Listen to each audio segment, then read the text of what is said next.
Hi, this is David Dickens, and this is a follow-up to last podcast about the big, beautiful tax bill that just got passed. Since that got passed, I've had a lot of meetings with clients and some listener questions, and so we piled all of those together into an episode today, which is called Big, Beautiful Tax Bill Myths Debunked. I hope there's something in there for you. I'll go get Walter, and we'll get started. Hey, welcome to another edition of the podcast. Walter Stroholt here alongside David Dickens, and we're really excited here on Cover Your Assets KC to continue talking about that big, beautiful bill, the new tax bill that has passed, and we've got lots of takeaways from it, and we're going to debunk some of the myths that have kind of sprung up out of this bill a little bit on today's show, as David just teased you about there. So we'll dive into all of that in just a moment, but David, great to be back with you again. How's life treating you? It's good. It's been super busy. I would say that vast majority of my clients, but some of the listeners wouldn't know, that I know I sound like a 35 or 40-year-old guy, but I'm actually kind of an old guy, and I have a retirement date coming up in 15 months. And so we've just been slammed in our office trying to set up in-person appointments with the new me, Bill Lane, who I hope I'm going to entice onto a podcast here in the next month or two. But just, we've got a 15-month glide path. I want everybody to be super comfortable with Bill and the new people. So my life's been really busy over the last couple months, and plenty of that to come. Nice. How does it feel, by the way? Just a quick sidestep before we dive into the beautiful bill stuff. As you have gotten closer to this retirement date, and it's not quite within the year yet, but before you know it, it will be. Have you kind of processed all of that yet, or you think that'll kind of flood in more late next year? Oh, I think I've processed it okay. I think I'm going to be a pretty good retiree. Retirement. I think I'm going to be pretty good at it. After talking about retirement your entire life, you better be prepared for it, right? Well, yeah, you would hope. Some of the people my clients that are retired, they have had occasionally they have difficulty clinging to their prior work. And I'll miss my clients, but honestly, I don't think I'm going to get up in the morning and wish I was still banging away at it. I have things I want to do and people I want to see and places I want to see. And so anyway, who knows? You can always surprise yourself, but I think I'm really ready. I think Bill Lane's going to be awesome. And so I feel like I'm leaving the place in a really good spot and got a lot of things I want to do in my remaining. The thing I've often been caught saying to my clients is, I am really looking forward to be totally retired just like you. So, I think I'm ready. I think it's like school, same way. Like, oh, high school was great, but then nice to move on from it. And then college, great. But I can't tell you how awesome that feeling is, right? Of you're done with school officially, and you're like, oh my God, I never have another test that I have to study for. I never have homework that I have to do. This is this whole new way of living. And I feel like retirement's got to be that. It's in a long time before retirement kind of gives you that same relief feeling, but I would equate it to that, I'm guessing. I'm going to give it my best shot. And maybe some of these changes to the tax law are going to actually help me out a little bit. Well, there you go. Fantastic segue, my friend. So let's break down our 6 myths about the Big Beautiful Bill, or if we want to be official about it, the One Big Beautiful Bill Act. Myth number 1, Social Security is no longer taxed. That's a pretty fuzzy one, isn't it? That's a pretty fuzzy one. So they could have done that if they could have gotten 60 votes in the Senate. And you can't get 60 votes in the Senate for anything. So that would have been the straight way to go about not taxing Social Security. And then it would have affected everybody. But what they did, they had to go through budget reconciliation. No detail on that on this podcast. But that only takes 50 votes. You can do a lot of stuff with 50 votes because it's a narrow majority, but you got 50. So the way they went about doing this, trying to reduce the tax that people pay on their Social Security, is that they added this $6,000 per person onto your standard deduction. So you had to be 65 or older. You have to have modified adjusted gross income of less than $75,000 if you're single, or $150,000 if you're married filing joint. After which there's a phase out that kind of goes straight line up to 125 for singles and 250,000 for marrieds. Modified adjusted gross income is what that is based on. And modified adjusted gross income is equal to your adjusted gross income plus any interest that you earned on tax-free municipal bonds plus 1/2 of your Social Security. That's what modified adjusted gross income is, and that's how you decide whether you get this $6,000 or whether you don't. So one thing that has been discussed a lot in my office in the last couple of weeks is this expires after 2028. They didn't make a permanent change here because they couldn't make it work under the rules of budget reconciliation. So it's only good for the next 4 tax years. And I think the other myth about this is only about half of retirees pay any taxes on their Social Security to start with. Because, again, this discussion of modified adjusted gross income, if your modified adjusted gross income is less than $25,000 as a single or less than $32,000 as marrieds, well, your Social Security isn't taxable anyway. And if it's about roughly $10,000 higher, then 85% of your Social Security is taxable. So the takeaway here for me, and what I've tried to explain, hopefully simply today, but tax conversations oftentimes aren't very simple. Low earners get zero benefit out of this, and high earners get zero benefit out of this because it's phased out for them. It's really retirees that earn a good amount of Social Security, and maybe they have a side job, maybe they have a pension that's not too big, maybe they have some, once RMDs kick in, depending on how good of a saver you were, that could kick you out.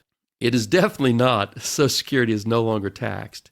It is Social Security won't be taxed for a certain percentage of the population for the next 4 years. Makes a lot of sense. And interesting context as well to say, although this made a lot of headlines and sounds amazing on the surface, we were somewhat there already, right? Like we already were 3/4 of the way through the race, and now we've gotten to the end of the race, but it's not like we ran the whole race in just the last few months with this bill. Yep, that's a great analogy, great way to put it. Myth number 2, this new tax law means tax cuts for everybody. We're not all participating necessarily, right? Exactly right. So, for instance, what we just went through on Social Security, we know that if you started Social Security early, well, you're not 65 yet, so you don't get that increase in the standard deduction because you have to be over 65. So we went plenty through the Social Security aspects of it.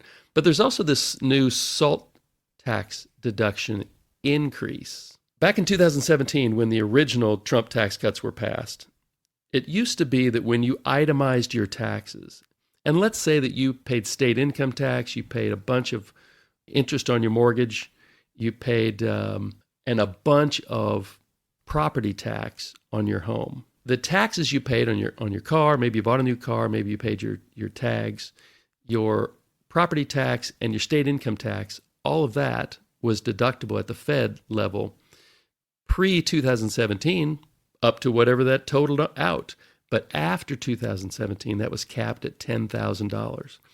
Well, if you have a big house anywhere, but in particular, if you lived in Hawaii or Massachusetts or California or Washington, D.C. or Texas or Maryland, those are kind of the big states where this is impacted because cost of living is high and housing is very expensive. In those states, you really got whacked because that $10,000 limit, well, that crept in for firefighters and some teachers, and it would just hit basically everybody in these high tax states. This tax benefit expires in 2029. So a lot of the things they did are not permanent. But what this does is instead of that $10,000 cap, it raises it to $40,000. That's going to help a lot of, I'm going to call them well-off middle-income people who were getting capped out. It's going to help them get more deduction when they do their taxes this year. It doesn't matter about age. It just matters about the amount of taxes that you pay, state and local. And you have to itemize to get it. And if you make more than $500,000, it starts to phase out. So both of these first two that we've talked about are targeted for people who do pretty darn well, but not really, really well. Both of those benefits are phased out if you do really, really well. Helps to understand some of those nuances. And yeah, right off the bat, we're able to dispel that one. Not everybody taking part in some of these tax cuts and tax changes even. What about number 3? The tax brackets are permanent, so I don't need to worry. Yeah, we exactly. know to be careful with that permanent word, right? We do. We've been around the block a time or two. And in Washington, almost nothing is permanent. It's just permanent until the next Congress comes in or the next president comes in and they pass a new law which changes what was put into law before. So how likely is that? Well, I don't know. It's kind of like predicting, as Yogi Berra said, predictions are really dangerous, especially those about the future. And so it's hard to predict what the next Congress or the Congress after that will do. What we all pretty much know is this country now has $37 trillion of debt. We're adding another $2 trillion every year. And interest rates, the average interest rate we pay on that debt, I heard on a podcast yesterday, is 2.66%. Well, interest rates are way higher than 2.66%. So every time a Treasury bill, a note, or a bond matures off, it gets reissued at a higher rate, which costs us, the taxpayer, more. So at some point, do we reach a place where the people say, wait a minute, now we got 45 trillion of debt or 50 trillion of debt, and we just can't keep doing that? Well, maybe they're going to come out and tax the rich. That's a phrase that's kicked around a lot in the media and in Washington, D.C. Question is, what does it mean to be rich? Well, you know, when President Biden was around, that was incomes that were greater than $400,000 is what he kind of liked to say. Are they going to tax net worths with some sort of wealth tax? Well, I don't know. That's maybe net worths of greater than 5 million or 10 million or $1 billion. Who knows?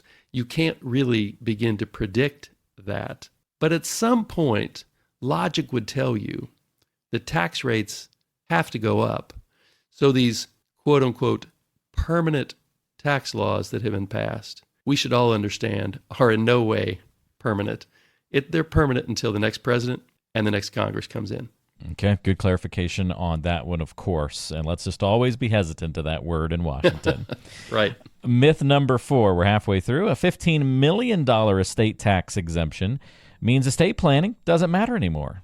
Yeah, that would not be correct. What it means is that for the really wealthy people, so $15 million if you're single, $30 million if you're married filing jointly, that is the amount of your estate that would pass to your heirs and have the federal estate tax exemption. There aren't that many states that have a estate tax, but some do. I just had a friend who had a sister, a cousin, somebody who died in Minnesota, and Minnesota does have an estate tax. So none of this would apply to reducing state estate tax rules. The broader answer for our listeners is, because I only have a couple of clients that are going to have an estate tax problem, but most of my clients, virtually all of my clients, can create difficulties for their heirs if they don't do a good job of maybe especially having accurate beneficiary designations on almost every asset that they own. Most of my clients don't need a trust, but they do need to have good beneficiary designations on their financial assets, including the monies they have at their bank. They can put one on their cars and on their home. And those are the things that get hung up when you're not around anymore and you're trying to gift them, have them go to the next generation. And then estate planning also has to do with while you're still alive. So having a power of attorney. We had a meeting in the last couple of weeks with a client who is visibly slipping mentally. And so Bill and I huddled together and said, we got to make sure we know who this person's power of attorneys are so that as we become more uncomfortable with this person's ability to make good financial decisions on their own, we have that power of attorney sit in on these meetings so we can make really good joint decisions that benefit the person who is slipping a little bit. So those are power of attorney documents you need to have in place. And then most times it's a good idea to have a living will. And all that basically says is, if I start slipping and I can't speak for myself, or maybe I'm in a coma, here's what I want you to do. And I've seen that in practice for a person, a relatively young person who wasn't going to recover. But it was, if he didn't have this living will, it would have been up to the people standing around his hospital bed to decide, do we pull the plug or not? But his living will said, don't do extraordinary things to keep me alive. If there's a high probability, I'm not going to come through with a meaningful life. And through consultation with the doctors, they said, okay, that's where we are. And nobody had to walk away from that bed feeling like they pulled the plug. He pulled it on himself. I have a living will. My wife has a living will. Most of our friends have living wills. If you don't, I'd encourage you to look into one sooner than later. And if you haven't named powers of attorney for your financial affairs and your health affairs, make sure you do that very soon as well. And every year, we try to do it in our first meeting every year with clients. But it's always a good idea to review your beneficiary designations. Maybe you had a beneficiary that died. Maybe there's an odd divorce in your family, or who knows what might happen that would change the way you want your money to be distributed once you're not here anymore. But once you die, whatever that beneficiary designation says, that's where the money's going. So make sure that you like what you've said, and if not, super easy to change. Great points, David. And if you have any questions, by the way, about that aspect of financial planning, and you want to dive into more about the estate and how it wraps into the rest of your retirement financial plan, it's an area where a lot of people, if they've worked with an advisor before, maybe a broker, or haven't done professional financial planning, they may not have gone down that road much and not seen how all these pieces fit together. So if that sounds like you and you want to go a little bit more in depth, you can always reach out to David. We've got contact information listed in the description of today's show. We're always at coveryourassetskc.com as well. All right, David, car loan interest is now fully deductible. Another myth we need to dispel here, right? It is. But before we do that, you just reminded me of something, which we say all the time, but I feel like saying it again. We don't provide legal advice. The SEC loves it when we just say this out loud. We don't provide tax advice, and we don't provide legal advice. We know a lot about taxes, and we know a lot about estate planning, but we're not licensed professionals in those areas. So we can identify areas of weakness for you and then put you on the path to getting them fixed with professionals in those areas. So I just felt like I would say that. So yeah, interest on auto loans. This one kind of caught me out of the blue a little bit, but when you think of what President Trump is trying to do with getting more and more activity going on with things that are produced in America, then all of a sudden this made total sense. So interest on car loans has not been deductible for the vast majority of people for a long time. And what this does is it allows it only on brand new cars. Doesn't matter if it's a gas car or an EV, but their final assembly has to be in the United States. So it can be a car, minivan, SUV, motorcycle, pickup, doesn't matter as long as the final assembly was in the United States. The loan has to be taken out at the time of purchase. And this is only good if your adjusted gross income, not your modified adjusted gross income from previous discussions on this podcast, but just your adjusted gross income is less than $100,000 if you're single and $200,000 if you're married filing joint. Above those levels, it's phase out, and it phases out pretty quick. The 100, if you're single, it's full under 100,000, but you lose it over 150,000. And married filing joint, it's full under if your income is under 200,000. But it's completely phased out over 250,000. The other quirky thing, but just like the first two things we talked about, is this expires in 2028. So let's just say, for example, you're thinking, I need a new car, but I'm going to wait a couple years. I'm going to buy it in 2027. Well, that's fine, but then you only get this tax deduction in tax years 2027 and 2028. So all of a sudden, instead of a 4-year benefit, it's a 2-year benefit. Then the question pops up, well, Dave, will Congress extend this in 2028? Yeah, they might, but you wouldn't want to count on that. So it's a 4-year benefit for people that don't make too much money on brand new cars assembled in the United States. We had a pretty detailed discussion with a client 2 weeks ago about this, and there was a bit of a misunderstanding. There's a real big difference between, so let's say that the interest that you pay on this new vehicle is $2,500 a year. What happens is your taxable income gets reduced by $2,500, but your tax bill does not get reduced by $2,500. If you're in the 10% bracket, well, then your tax bill gets reduced by 10% of $2,500 or $250. So don't mistake this for a tax credit. It reduces your taxable income, which is a lot less of a benefit than if they just said, oh, you paid $2,500 in interest, we'll take $2,500 off your tax bill. That is not what this is. Big difference. Good to know the difference there. Absolutely. Why we're dispelling these myths, after all, on today's episode. And it takes us to our final one here, David. Myth number 6, I can skip itemizing and still get a huge deduction for giving to charity now. Yeah, kind of depends on your definition of huge. Yeah, kind of a half-truth here maybe on this It's one. kind of a half-truth. I love that. So right now, prior to this tax bill change, if you gave a couple grand to your church, you're single, you gave a couple grand to your church, you couldn't write that off unless you itemized. This year, it is, and I'm pretty sure this is, I don't think this expires, but that's a good question. I got to admit right now, I don't know that answer. But maybe by the time I'm done yakking about this, Walter will have Googled that and figured it out. But what happens is, let's say you give $2,000 to your church and you're single. Well, instead of that just not being deductible, you get to deduct $1,000 of that. If you're married filing joint, you get to deduct $2,000 of your charitable giving.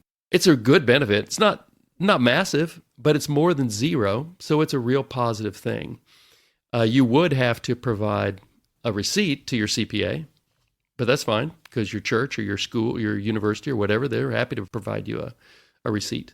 So now, regardless of whether you take the standard deduction or you itemize, you get that extra $1,000 for single, $2,000 for a couple from money that you give away. Now, we have a lot of clients that give away a lot more than that, and what we do is this qualified charitable distribution out of their IRAs.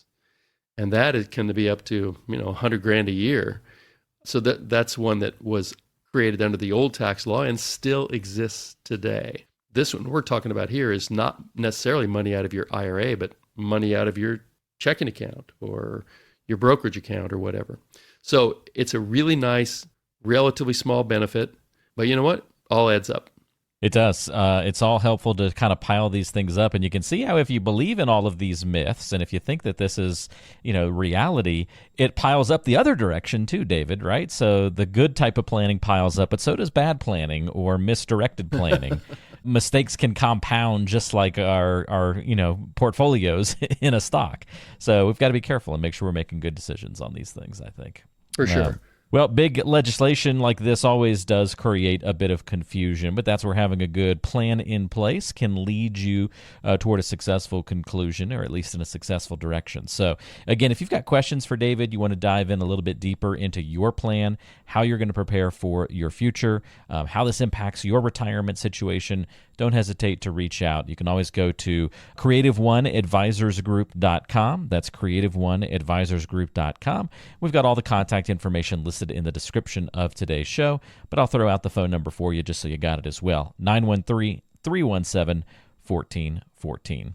David, great breakdown today. Thanks for sharing these myths with us and busting them for us, and we'll talk to you again in 2 weeks. Yeah, so just one little quick follow-up. I did just, as you were closing us out there, I did Google this. I did. It does not have a phase out, but it does have a phase in. So this starts in tax year 2026. So if you are planning to use this deduction for giving, for charitable giving, and you think you're going to get it for the money you gave in 2025, you would be incorrect. It starts in 2026. So good clarification, and I do not see an ending date for this. Okay, excellent. So, but good to know that we need to plan on it for next year, not exactly happening in this exact instant. Exactly right. Yeah.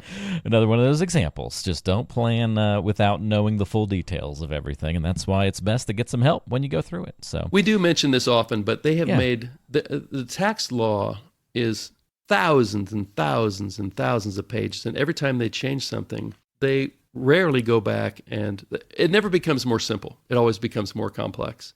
And so this is, I think, a perfect example. Why didn't they start it in 2025? I can't say.